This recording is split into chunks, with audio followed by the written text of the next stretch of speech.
उपस्थित सर्व पत्रकार बांधवांचं मनपूर्वक स्वागत। आज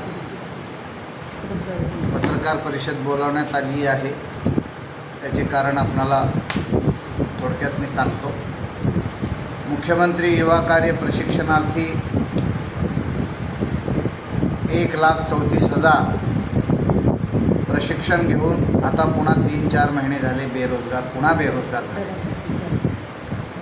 विधानसभा निवडणुकीच्या अगोदर पूर्व मुख्यमंत्री एकनाथराव शिंदे आणि उपमुख्यमंत्री देवेंद्रजी फडणवीस, माजी म्हणजे पूर्व उपमुख्यमंत्री अजितदादा पवार यांच्या नेतृत्वाखालील सरकारने मुख्यमंत्री प्रशिक्षण योजना आणली। लाडक्या बहिणींना 1,500 दिल्यानंतर लाडक्या भावाचं काय म्हटल्यानंतर लाडक्या भावालाही वाऱ्यावर सोडणार नाही।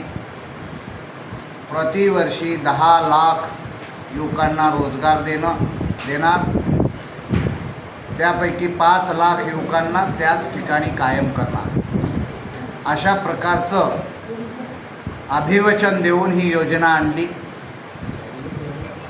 या योजनेमध्ये साधारणतः 1,75,000 युवकांनी सहभाग नोंदवला। 50,000 खाजगी, 1.25 लाख शासकीय आस्थापनेमध्ये प्रशिक्षण घेतलं आणि राज्यातल्या तरुणांनी आता वर्षाला 10 लाख आम्हाला रोजगार भेटणार, नोकऱ्या भेटणार या खुशीच्या माध्यमातून भारतीय जनता पार्टी, शिवसेना आणि अजित पवार यांची राष्ट्रवादी बंपर बहुमताने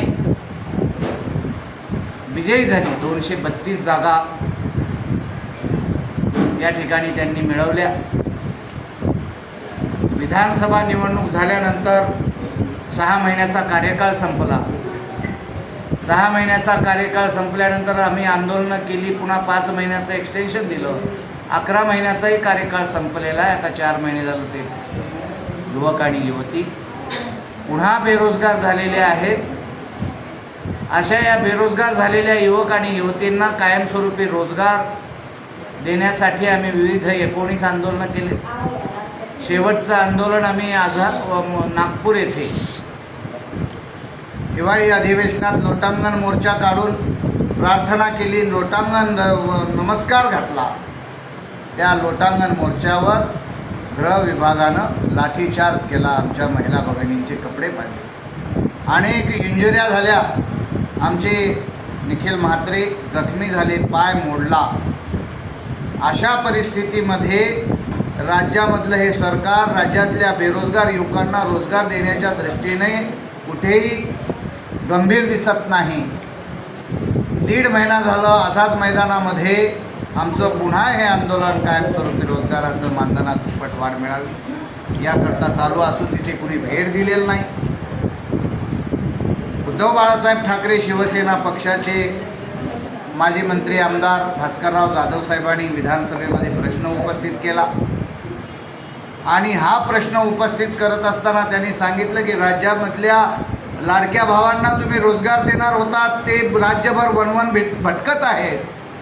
त्यावर उत्तर देताना मुख्यमंत्री देवेंद्रजी फडणवीसनी सांगितलं, भास्करराव तुमच्याकडे जर कोणत्या ऑडिओ क्लिप असतील तर त्या माझ्याकडे द्या। ज्या कुण्या मंत्र्यांनी यांना रोजगार कायमस्वरूपी देतो असं म्हटलं होतं त्यांचा प्रस्ताव मी राज्यपालाकडे पाठवतो। म्हणजे संविधानाची पायमिल्ली मुख्यमंत्री पदावर, संविधानिक पदावर बसलेल्या व्यक्तीनं इतकं बेजबाबदारपणे वक्तव्य करावं, या वक्तव्याचा मी बालाजी पाटील चाकूरकर मुख्यमंत्री युवा कार्य प्रशिक्षणार्थी सहाय्यक संघटनेच्या वतीने जाहीर धिक्कार करतो आणि आपल्या सर्व पत्रकार बांधवांना त्यांनी जे काही आम्हाला आश्वासनं दिले होते त्यांचे मी व्हिडिओ तुम्हाला वाजवून दाखवतो। अगोदर मुख्यमंत्र्याची वाजवी